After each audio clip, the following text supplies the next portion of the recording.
Let's get started. Number 6. Hunt for being wrong. Winning an argument feels amazing. Finding out you're wrong feels like stepping on a Lego barefoot. Nobody enjoys it. Yet strangely enough, people who become genuinely smarter spend a ridiculous amount of time trying to prove themselves wrong. Most of us collect evidence like lawyers defending a client we've already decided is innocent. Every article that agrees with us gets bookmarked.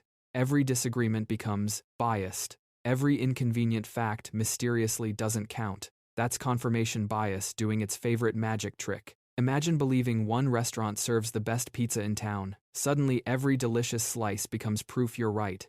Every burnt crust gets forgotten before you've even paid the bill. Your brain isn't investigating anymore, it's campaigning. Critical thinkers flip the game completely. Instead of asking, "Why am I right?" they ask, "What evidence would convince me I'm wrong?" That question is like throwing open the curtains in a room that's been dark for years. Scientists rely on this mindset constantly. A good experiment isn't designed to prove an idea, it's designed to survive every attempt to destroy it. If the idea keeps surviving, then maybe it's actually solid. The funny part is that admitting you're wrong doesn't make you look stupid. Refusing to update your beliefs after overwhelming evidence does. Airplanes change course constantly during flights. GPS systems reroute. Even your phone installs updates because staying frozen in an outdated version is usually a terrible strategy. Your opinions should work the same way. They're software, not tattoos. So the next time you feel absolutely certain about something, become your own biggest critic for 5 minutes. If your idea survives that attack, it'll be much stronger. If it doesn't, congratulations, you just upgraded your brain without downloading anything. Number 5. Question the source, not just the claim. Somewhere along the way, humans collectively decided that if information sounds confident enough, it must be true. This is how horoscopes, chain emails, and that one uncle's Facebook posts have survived for decades. Critical thinking means flipping the question. Instead of asking, "Does this sound right?" you ask, "Who's telling me this, and why?" Your brain is wired to trust repetition and confidence over actual evidence. A glitch psychologists call the illusory truth effect. Hear something enough times, stated boldly enough, and your brain starts treating familiarity as a stand-in for fact, even when the claim is objectively nonsense. It's the reason myths outlive corrections and why "I read it somewhere" carries way more social weight than it should. So before you accept a claim, do a little background check. Is this coming from someone with actual expertise, or someone with a podcast and strong opinions? Do they have something to gain from you believing this? Money, clicks, outrage, a book deal? Are they citing actual studies, or just vaguely gesturing at science the way a magician gestures at an empty hat? None of this means becoming a paranoid conspiracy theorist who trusts nothing.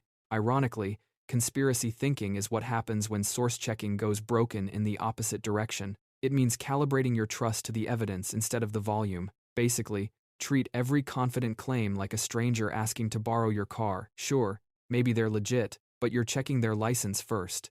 Number 4. Learn to sit with "I don't know." Here's an uncomfortable truth. Your brain hates uncertainty so much, it would rather have a wrong answer than no answer at all. This is called the need for cognitive closure, and it's basically your mind's way of slamming a door shut just to stop the draft. The second something feels ambiguous or unresolved, your brain scrambles to fill in the blank with literally whatever's nearby, a guess, a stereotype, a half-remembered fact from 9th grade, just so it can stop feeling that itchy, unfinished sensation. This is exactly how misinformation thrives. A confusing situation shows up, someone offers a tidy, confident explanation, and your brain grabs it like a life raft, not because it's accurate, but because it's available and it makes the discomfort stop.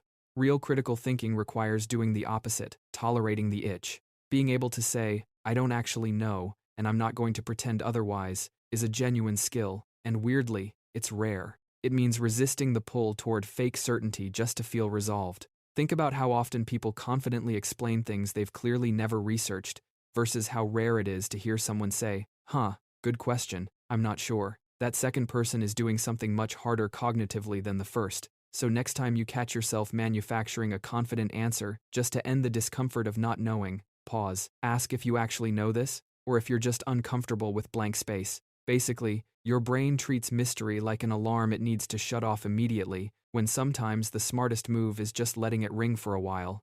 Number 3. Play chess with your own argument. Most people think arguing well means talking fast and sounding sure of yourself. That's not critical thinking, that's just improv with confidence issues. Actual critical thinking means arguing against yourself before anyone else gets the chance. Take whatever position you hold: politics, diet trends, whether pineapple belongs on pizza, and instead of building a case for it, spend 5 minutes building the strongest possible case against it. This feels like betrayal, like you're rooting for the enemy team, but it's actually just quality control. If your belief can survive its own strongest counter-argument, great, you're standing on solid ground. If it collapses the second you poke it, congratulations, you just saved yourself from an embarrassing debate with someone smarter than you later. This technique works because of something called the backfire proofing effect. Beliefs that have already been stress-tested against opposition are far more resistant to manipulation and far more likely to be accurate because they weren't built on vibes alone. Most people never do this. They build their opinions like a house, with no inspection, and then act shocked when the first strong wind knocks a wall down. Playing devil's advocate against yourself is like hiring a home inspector for your own brain. Annoying, occasionally humbling, but it stops the ceiling from caving in during an actual storm. So the next time you're dead certain about something, try losing the argument to yourself on purpose. It stings for about 30 seconds and then makes you dramatically harder to fool. Number 2. Separate correlation from your feelings. Somewhere in your brain lives a tiny, overconfident scientist who sees two things happen near each other and immediately screams, causation. This scientist has no credentials and should not be trusted, and yet you listen to them constantly. Correlation is just two things trending together, but your brain, desperate for tidy explanations, loves smashing them into a cause and effect story, even when there isn't one. Ice cream sales and drowning deaths both spike in summer, not because Sundays are secretly murderous, but because it's hot, and hot weather means more swimming and more ice cream, completely independent of each other. This mix-up isn't just a fun trivia fact, it's how entire industries convince you their product works. Notice something changed after you started a new supplement, routine, or ritual? Your brain instantly credits the new thing, ignoring the dozen other variables that shifted at the same time. This is called illusory correlation, and it thrives specifically on your desire for the world to make tidy sense. Real critical thinking means pausing before crowning a cause and asking what else could explain this. Did anything else change around the same time? Is there an actual mechanism connecting these two things, or are you just pattern matching out of convenience? Coincidence is uncomfortable because it implies the universe doesn't always hand out neat little explanations, but pretending every coincidence is secretly a conspiracy or a miracle is how you end up wearing a lucky sock to job interviews. Basically, your brain is a conspiracy theorist about literally everything, and it needs adult supervision, which, unfortunately, is also you. Number 1. Don't trust your first reaction.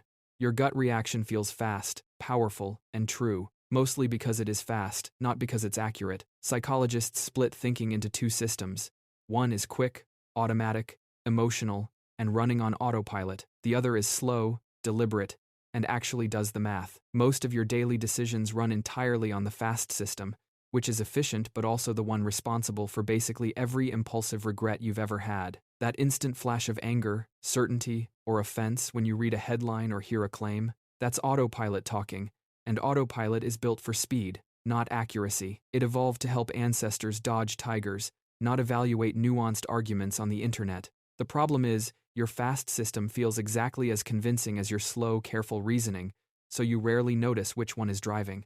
Critical thinking means catching yourself mid-reaction and asking, wait, did I actually think this through, or did I just feel a feeling and call it a conclusion? This is uncomfortable because gut reactions feel like truth from the inside, confident, immediate, certain. But confidence and accuracy are not roommates, they just happen to show up to the same parties sometimes. The fix isn't distrusting every emotion you have, it's adding a checkpoint. Notice the reaction, then deliberately slow down before acting on it. Basically, your gut is an intern who reacts before reading the full email, and your job is to be the manager who actually opens the attachment first. That's all for today's video. If you enjoyed it, be sure to subscribe.